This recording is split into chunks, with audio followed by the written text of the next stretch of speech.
मैंने अपनी पूरी कैरियर में इतना गंदा इंसान नहीं देखा। संदीप घोष तो है ही, लेकिन इसका मजाजी जो है वो भी खतरनाक। दोस्तों, कोलकाता डॉक्टर केस को लेकर सीबीआई के हाथ इस वक्त सबसे बड़ी लीड लग चुकी है। इस खबर के सामने आने के साथ ही सीबीआई का दिमाग भी पूरी तरह से चकरा चुका है। सीबीआई को सबसे अहम इस पूरे वारदात, इस पूरी दरिंदगी का वीडियो मिल चुका है और इस मामले का चश्मदीद गवाह भी सीबीआई के हाथ लग चुका है, जिसने इस पूरे मामले को आंखों देखा बताते हुए एक के बाद एक सभी चीजों से पर्दा उठा दिया है। सीबीआई ने इस मामले को लेकर अब तक जो रिसर्च की थी, उन चीजों पर पानी फिर चुका है और सीबीआई ने कहा है कि चश्मदीद ने जो बातें स्पष्ट रूप से रखी हैं, वे A to Z हर एक बात, पोस्टमार्टम और संदीप घोष और संजय राय के हर एक बयान से पूरी तरह मेल खा रही हैं और यह आरोपी के वास्तविक नाम को भी उजागर कर चुका है। इस चश्मदीद गवाह ने हर एक बात को लेकर स्पष्ट पर्दा उठाया है। उसने यहां तक बता दिया है कि किसने उस दिन डॉक्टर बिटिया की टांगों को तोड़ा था, किसने आंखों को घूंसा मारा था और किसने गला दबाया था और इस पूरे घिनौने कृत्य को किन किन लोगों ने अंजाम दिया था। इस खबर के सामने आने के साथ ही संजय राय और संदीप घोष के भी होश उड़ चुके हैं, क्योंकि इन्हें इस चश्मदीद गवाह के बारे में अब तक कोई जानकारी नहीं थी। उन्हें लग रहा था कि जो सीसीटीवी में कैद हुआ है और जो वीडियो फुटेज उन्होंने अपने फ़ोन में रिकॉर्ड किया था, उसके अलावा इस पूरे वारदात का कोई आंखों देखा सबूत नहीं है। लेकिन इस गवाह के सामने आने के साथ ही यह पूरा मामला पलटता हुआ दिखाई दे रहा है और अब उस गवाह ने जिस आरोपी की तरफ इशारा किया है, उसके सुनने के बाद सीबीआई भी चकित रह गई है, क्योंकि इस पूरे मामले में आरोपी संजय राय और संदीप घोष दोनों ही नहीं हैं। जी हां, इस मामले में आरोपी कोई और ही है। इन दोनों को इस मामले में खड़ा करके सबसे अहम जो इस पूरे कोलकाता केस का इंसान था, वह छिप रहा था। अब इस बारे में जो खबर सामने आई है, उसके बाद संदीप घोष के भी होश उड़ चुके हैं। क्या है इस वक्त पूरी खबर? क्या इस पूरे मामले को लेकर वीडियो सामने आ चुकी है और क्या उस चश्मदीद गवाह ने पूरी बात बताई है? एक एक करके आपको इस पूरी वीडियो में आगे जानकारी मिलने वाली है। जो अब तक दरिंदगी सामने आई थी, वह दरिंदगी वास्तव में थी ही नहीं। जो किया गया था उससे कहीं ज्यादा भयावह बताया गया है उस चश्मदीद की तरफ से, जो सुनने के बाद आपके पैरों तले से भी जमीन खिसक जाएगी और आप अब तक जिसे गुनाहगार नहीं समझा जा रहा था, वास्तव में इस पूरे मामले में वह एक सबसे अहम गुनहगार सामने आ चुका है। और इस केस के लिंक ऐसे ऐसे जगह से सामने आ चुके हैं कि सीबीआई भी सकते में आ चुकी है। अब इस मामले में आखिर क्या कदम उठाना चाहिए, बताएंगे आपको। पूरी जानकारी इस वीडियो में इस केस को लेकर मिलने वाली है, जो अब तक किसी भी वीडियो में नहीं बताई गई है और न ही किसी ने अब तक इस बारे में जानकारी दी थी। इस जानकारी के साथ चश्मदीद गवाह के सामने आने के बाद पूरा मामला उलट चुका है। पूरी जानकारी आपको मिलेगी, लेकिन उससे पहले डॉक्टर बिटिया की आत्मा की शांति के लिए वीडियो को लाइक और चैनल को सब्सक्राइब जरूर कर लीजिएगा। और हाँ, बिटिया की आत्मा की शांति के लिए कम से कम कमेंट बॉक्स में आरपी जरूर लिखेगा और यह भी लिखेगा कि आप इस पूरे मामले में डॉक्टर बिटिया को न्याय दिलाने के लिए साथ हैं, ताकि यह उन नुमाइंदों को भी पता चले जो इस मामले में अभी भी सबसे अहम आरोपी को बचाने की कोशिश में लगे हुए हैं। उन तक भी यह बात पहुंचनी चाहिए कि उन्हें बचाने वालों से ज्यादा उन्हें सजा दिलाने वालों की तादाद है। और यह चीज बेहद जरूरी हो चुकी है, क्योंकि अगर आज हम इस मामले को लेकर अपनी आवाज नहीं उठाते हैं, तो वास्तव में हम खुद भी इस मामले में गुनहगार हैं। और अगर हमने इस मामले को लेकर आज आवाज नहीं उठाई, तो कल को ऐसा ही केस दोबारा होगा और फिर से यह चीजें दोहराई जाएंगी। जो डॉक्टर बिटिया के साथ हुआ है, वो कभी किसी के साथ न हो, ऐसी कामना करते हुए और इन आरोपियों को सजा दिलाने के साथ ही हम इस चीज को रोकने में कामयाब भी हो सकेंगे। दोस्तों, अब तक आरोपी संजय राय समझा जा रहा था और ज्यादा से ज्यादा आरोपी संदीप घोष तक जा रही थी। बात अब संदीप और संजय दोनों के ऊपर से हट चुकी है। वास्तव में इन दोनों में से कोई गुनहगार नहीं है। ना संदीप घोष गुनहगार है और ना ही संजय राय गुनहगार है। चश्मदीद ने जो कहा है, उसे सुनने के बाद आप भी हैरत में पड़ जाएंगे।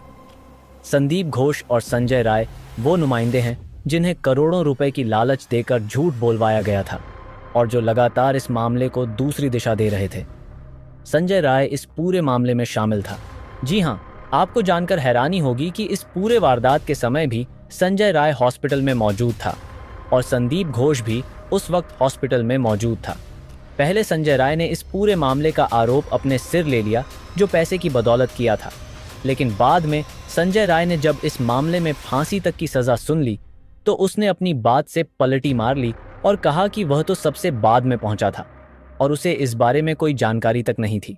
लेकिन अब चश्मदीद ने जो बताया है, उसने कहा है कि आरोपी संजय राय भी उनमें मौजूद था और संदीप घोष भी। वास्तव में उस वक्त 4 नहीं बल्कि 6 लोग मौजूद थे उस कमरे में जब पूरी वारदात को अंजाम दिया गया था। संदीप घोष और संजय राय ने अपने आप को इस पूरे वाक्य से अलग करने के लिए सिर्फ 4 लोगों का जिक्र किया था, लेकिन इस पूरी वारदात के समय 6 लोग मौजूद थे और यह वारदात हुई थी रात के 1 बजे, यानी कि 9 अगस्त की, जो 12 बजे से दिन शुरू होता है। उसके बाद 1 बजे के आसपास इस पूरे घटनाक्रम को अंजाम दिया गया था। जैसा कि वास्तव में जब रिपोर्ट हुई थी पोस्टमार्टम में, उसमें साफ कहा गया था कि आखिरी सांस लगभग 1 बजे के आसपास पूरी हुई थी। उसने यहाँ तक बताया कि वास्तव में जो डॉक्टर बिटिया थी, उसका पैर तोड़ने वाला कोई और नहीं बल्कि संजय राय ही है। और इस वारदात को, इस घटना को संजय राय ने डॉक्टर बिटिया के सांस थम जाने के बाद किया था और अपनी हैवानियत का शिकार उसने तब किया था जब उसकी सांस टूट चुकी थी। लेकिन उससे पहले कौन कौन लोग थे, वह सबसे अहम हो जाता है। उसमें संदीप घोष भी शामिल था। जी हाँ, उसकी मुंह पर घूंसा मारने वाला और आंखों को फोड़ने की कोशिश करने वाला कोई और नहीं बल्कि उसी आरजेकर कॉलेज का प्रिंसिपल संदीप घोष था। और यहाँ पर 3 और लोग मौजूद थे जो इस पूरी दरिंदगी के समय वहाँ मौजूद थे। और चौथा, एक सबसे अहम, जो इस मामले का चश्मदीद था और जिसके बारे में किसी को भी जानकारी नहीं थी, वह था वहाँ का स्वीपर। उस स्वीपर ने यह बात का जिक्र करते हुए बताया कि उस दिन सेमिनार हॉल सहित पूरे हॉस्पिटल में सफाई करने के बाद लगभग 8 बज चुके थे। वह सेमिनार हॉल में जाकर सो गया था और जब सेमिनार हॉल में पूरी वारदात को अंजाम दिया जा रहा था तब वह वहीं पर मौजूद था। पहले उसकी नींद नहीं टूटी, लेकिन जब डॉक्टर बिटिया की चीखें उसके कानों तक पहुंची तो वह वहां पर मौजूद था और उस वक्त उसकी आंखें खुलीं। जो उसके सामने हुआ उसे देखने के बाद उसने खुद बताया कि उसकी आंखें खुद भी फटी की फटी रह गईं। लेकिन उसने यह कहा कि अगर मैं वहां उस वक्त जरा सा भी बोल देता तो शायद वह मेरा भी आखिरी दिन होता, क्योंकि वहां जो लोग मौजूद थे वे कोई आम नहीं बल्कि इस कोलकाता के कई बड़े रसूखदार लोग थे और उनका इस केस से सीधा संबंध था। उसने अब एक एक बात करके, जो चश्मदीद गवाह है, उसने बात सामने रख दी है। वह एक लंबे समय से अजेकर कॉलेज का स्वीपर था, वहां साफ सफाई का काम करता था। इस वजह से उसे काफी कुछ पहले से पता था। उसने कहा कि इस पूरे मामले में सब कुछ बदले की भावना और एक बड़े मामले को दबाने के लिए किया गया था। उसने बताया कि आरजेकर कॉलेज के ऊपर जो अब तक आरोप लग रहे थे वास्तव में वे सच हैं, यानी कि आरजेकर कॉलेज में अंगों की तस्करी, ड्रग्स की स्मगलिंग, महिलाओं के यौन उत्पीड़न और कई महिलाओं के यौन उत्पीड़न की वीडियो शूट की बातें पूरी तरह से सच हैं। और इन बातों की भनक डॉक्टर बिटिया को लगभग 2 महीने पहले लग चुकी थी और इसी वजह से प्रिंसिपल सहित जो अहम गुनहगार थे वे असहज महसूस कर रहे थे। उन्हें डर था कि अगर डॉक्टर बिटिया ने इस मामले को आगे जाकर कहीं रखा तो वे कोलकाता पुलिस और प्रशासन की नज़रों में आ जाएंगे। इसके बाद उनका पूरा सिस्टम, जो अब तक उन्होंने स्मगलिंग को तैयार करके रखा था, वह खत्म हो जाएगा और उन्हें कड़ी सज़ा मिलेगी। और इस सज़ा के डर से उन्होंने इस पूरी घटना को अंजाम दिया। डॉक्टर, जैसे कि आरोपी संजय राय ने बताया था, उसे सब कुछ करने के लिए पैसे दिए गए थे और झूठ बोलने तक के लिए इन दोनों की जेबें कुछ ऐसी भरी गई थीं कि इनके मुंह अब तक पूरी तरह से नहीं खुल पा रहे थे। इतना ही नहीं, संदीप घोष और संजय राय को इतना पैसा मिला था कि इस पूरे वारदात के बाद एक एक सबूत को मिटाने तक की तैयारी की गई थी। संदीप घोष, जो खुद डॉक्टर यानी कि प्रिंसिपल होने के बावजूद उसे सब कुछ पता था कि क्राइम सीन को सेफ कैसे रखना होता है, सबूतों को सुरक्षित कैसे रखना होता है।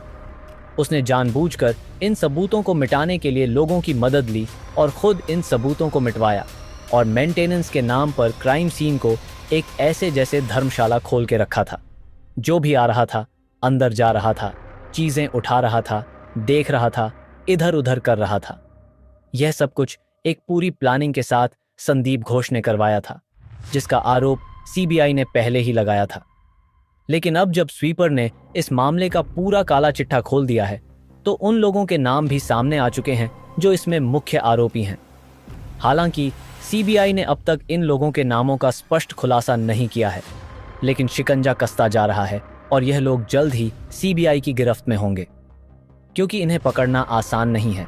लेकिन संदीप घोष और संजय राय के बयानों से अब तक कुछ नहीं स्पष्ट हो रहा था। अगर यह मामला अब तक इस स्वीपर की तरफ से चश्मदीद गवाह की तरफ से नहीं बताया गया होता, तो शायद हम अभी भी उसी कहानी पर भरोसा कर रहे होते जो आरोपी संदीप घोष और संजय राय की तरफ से घड़ी गई थी। यह आरोपियों की तरफ से घड़ी गई कहानी पूरी एक प्री प्लान थी, ताकि इस पूरे वाक्य को घुमाया जा सके और एक ऐसा समय आए जब पहले और भी कई वारदातें हुईं और उन सभी वारदातों को धीरे धीरे करके दबा दिया गया। इसमें भी यही करने की तैयारी थी, लेकिन अब ऐसा नहीं होने वाला है। इन आरोपियों को कड़ी सजा मिलने वाली है। चश्मदीद सामने आया है, उसने बहुत बड़ा काम किया है और अब उसकी सुरक्षा की भी तैयारी की जा रही है। आपको क्या लगता है, अब इस मामले में असल में आरोपी क्या सजा दी जा पाएगी या अभी भी आरोपी बच जाएंगे? वास्तव में यह सब कुछ हमारे ऊपर डिपेंड करता है। अगर हम इस मामले में शांत हो जाते हैं तो यह मामला भी धीरे धीरे शांत हो जाएगा। लेकिन जब तक हम इस पर आवाज़ उठाते रहेंगे और अपनी आवाज़ को बुलंद करते रहेंगे, तब तक यह मामला बिल्कुल भी सिमटने वाला नहीं है। इसलिए तुरंत अपने फ़ोन से कमेंट में यह लिखें, पहले तो डॉक्टर बिटिया की शांति के लिए RPIA लिखें और इसके बाद हमें न्याय चाहिए।